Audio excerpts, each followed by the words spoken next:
Olá pessoal, tudo bem com vocês? Hoje eu farei um resumo do livro A Construção da Feminilidade Bíblica, como a submissão das mulheres se tornou a verdade do Evangelho, da historiadora Beth Allison Barr. E a gente precisa começar então identificando o que seria essa feminilidade bíblica, né? Que seria basicamente aquela noção de complementarismo, né, de que o homem é o cabeça, ele tem autoridade, que a mulher deve ser submissa a ele, né, deve ser submissa ao marido, deve ser esposa e mãe. Essa noção de que as mulheres não podem liderar, que não podem ensinar, esse tipo de coisa, tá? E a princípio a gente pode ter uma noção, uma impressão de que essa submissão da mulher é natural e até correta, né? E a gente tem essa impressão porque essa é uma prática muito antiga. Historicamente, as mulheres estão sendo submetidas aos homens há muito tempo mesmo. Isso remonta lá ao início do patriarcado, tá? E o que seria o patriarcado? Seria liderança eclesiástica masculina, seria o poder, né, a autoridade do homem chefe de família e também sociedades que enfatizam a autoridade masculina e a submissão feminina. E o complementarismo bíblico, ele é patriarcado justamente porque ele enfatiza a autoridade masculina e a submissão feminina, né?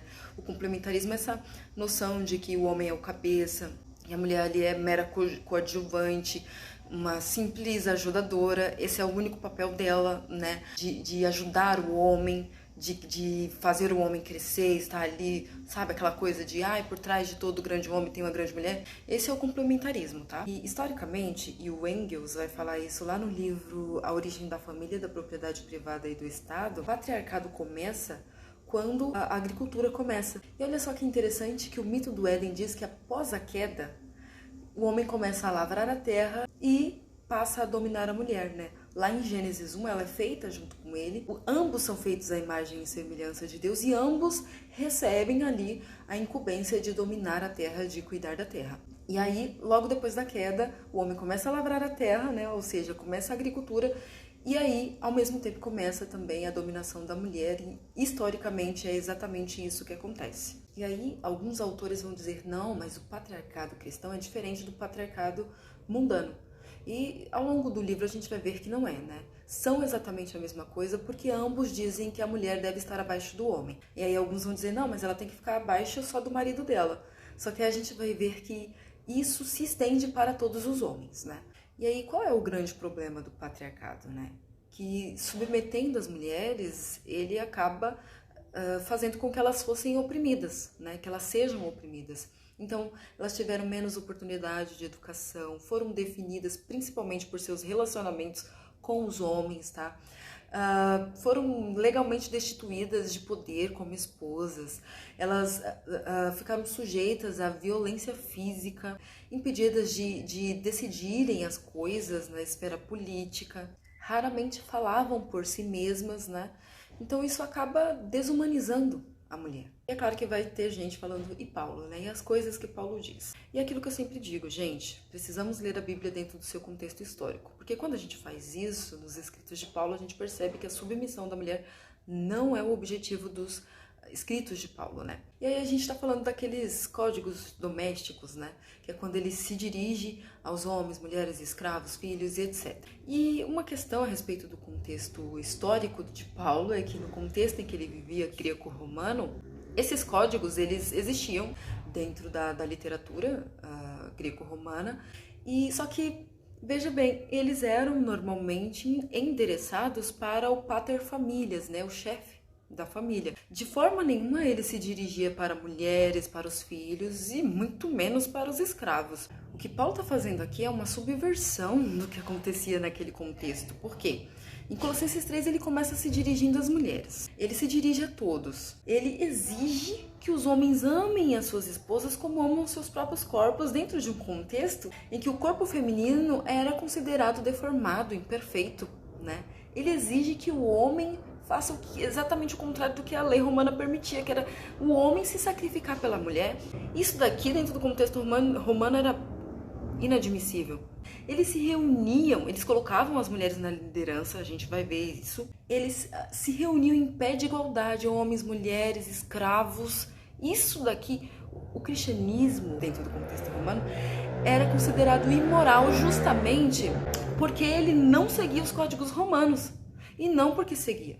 Ah, mas Paulo diz que a mulher deve ficar calada na igreja. Gente, primeiro, a gente precisa compreender que Paulo tinha dupla cidadania, então ele era cidadão romano e hebreu de Hebreus. Como cidadão romano, ele conhecia a retórica romana. Uma das características da retórica romana é justamente citar a compreensão defeituosa e em seguida a compreensão correta. E ele fazia isso algumas vezes, como por exemplo, tudo me é lícito, mas nem tudo me convém. E em 1 Coríntios 14 ele está fazendo justamente isso. Ele cita a compreensão defeituosa, né, falando que as mulheres devem ficar caladas na igreja, que elas tinham que perguntar para os homens em casa, que é justamente algo que iria de acordo com o Código Romano. E logo em seguida ele utiliza, né, a palavra porventura, né, acaso a palavra de Deus veio só para vocês.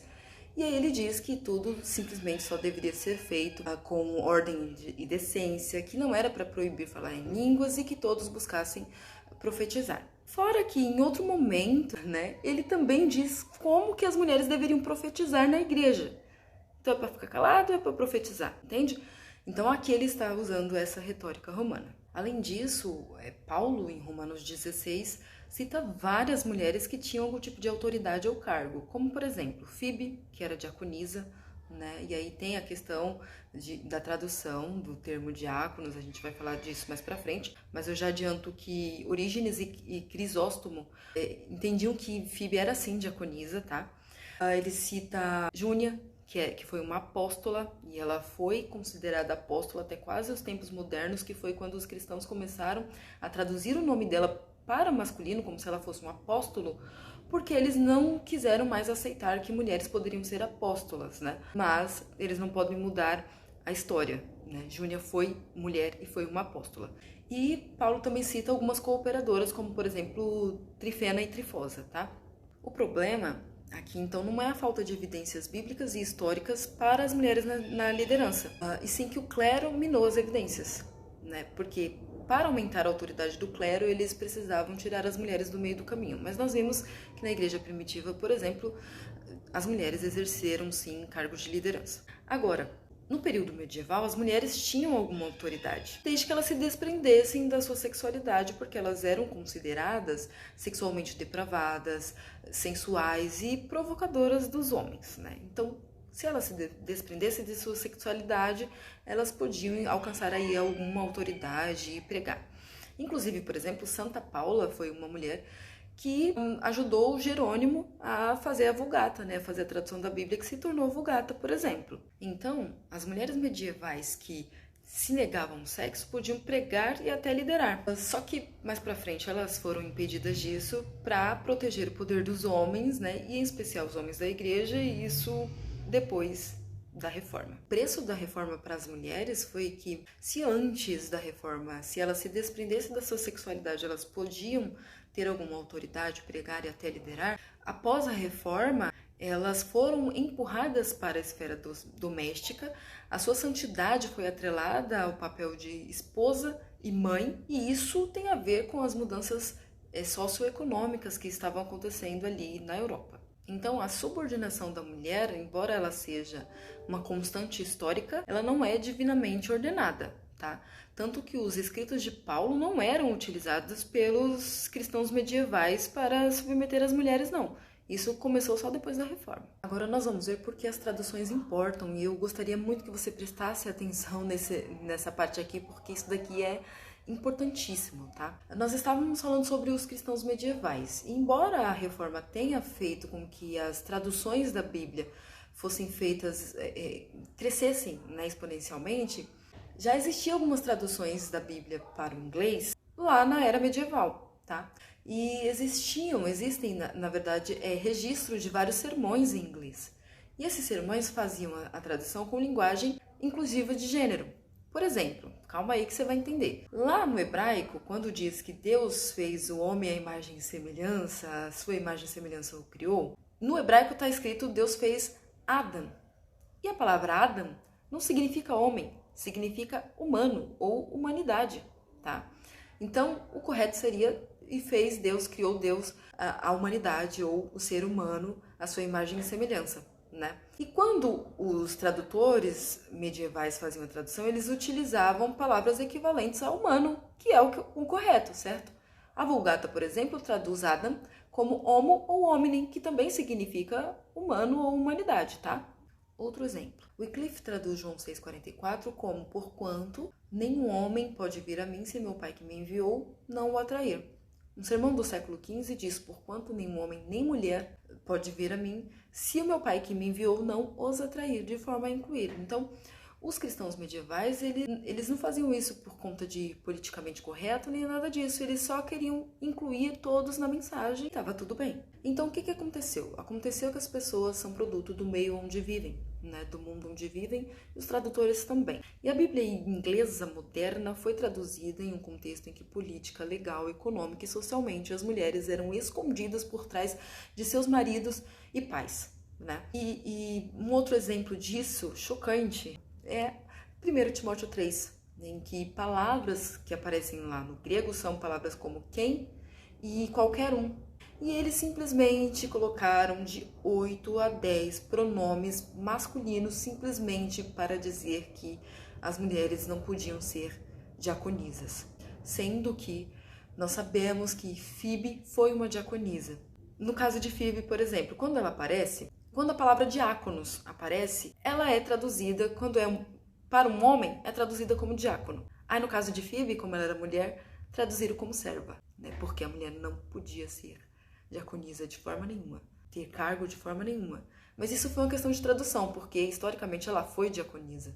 Olha, por exemplo, o caso da King James. A Bíblia de Genebra tinha notas. Uma das notas que ela tinha, a Romanos 13, por exemplo, era que os cristãos deveriam se submeter às autoridades desde que elas fossem legais.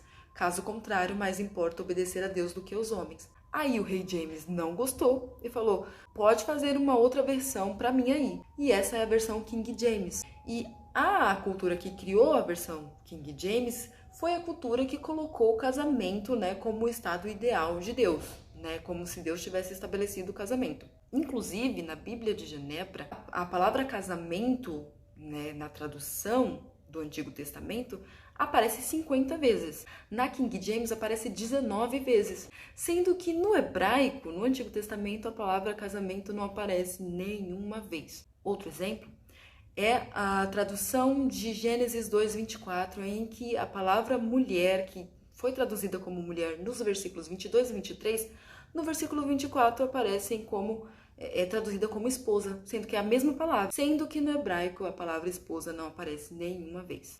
Tudo isso para estabelecer essas questões como algo que nós encontramos lá no texto, né? Tá aqui na Bíblia, não, no original não tá. Lá no século XIX surgiu o culto à domesticidade, que enfatizava devoção, domesticidade, pureza e submissão da mulher, né, como o ideal da mulher cristã. E por que isso, né?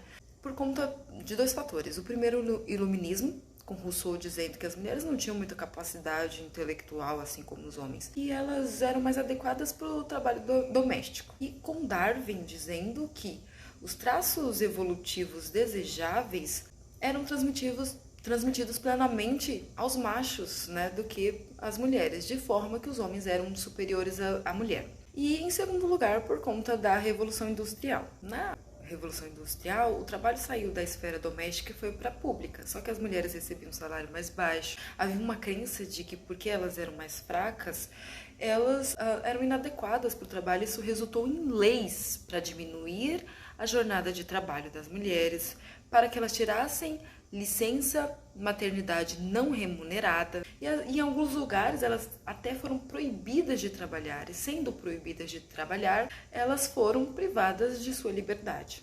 Então, o que as mulheres conservadoras fizeram? Para ter alguma credibilidade, se tornaram esposas e mães, porque o patriarcado ele não acaba, ele muda de forma. Né? Então elas tiveram que se adequar para conseguir alguma credibilidade, e elas fizeram isso se tornando esposas e mães. Duas mudanças significativas na teologia ajudaram a selar essa questão de feminilidade bíblica. A primeira questão é a inerrância, né? Essa luta pela inerrância bíblica é mais uma questão de gênero do que qualquer outra coisa, tá? E os evangélicos fundamentalistas, eles dizem que a Bíblia é inerrante, eles dizem que a Bíblia precisa ser inerrante para ser verdadeira, e assim eles leem os escritos de Paulo da maneira como está lá, sem o contexto histórico, para justificar o patriarcado, para justificar a submissão das mulheres. O segundo ponto foi o renascimento do arianismo, que dizia que, já que Jesus é eternamente subordinado a Deus Pai, então a mulher é eternamente subordinada a seu marido.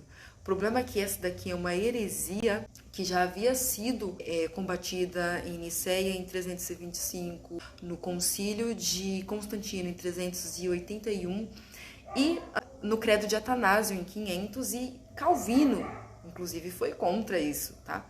Porque se Jesus não é da mesma substância que Deus Pai, então o sacrifício dele não serve para cobrir os pecados. Por fim, o complementarismo ele está ligado a abuso, né? Nós vimos o tanto que as mulheres foram oprimidas ao longo dos séculos por conta disso, tá? Porque a hierarquia dá origem ao patriarcado e o patriarcado dá origem a abuso de sexo e de poder. A realidade histórica é que sistemas que investem em pessoas com poder sobre outras, que investem em hierarquias, resultam na destruição de pessoas. As raízes da feminilidade bíblica vêm da supremacia branca, porque para que os brancos europeus modernos justificassem a sua superioridade branca, eles precisavam defender a subserviência das mulheres e dos negros.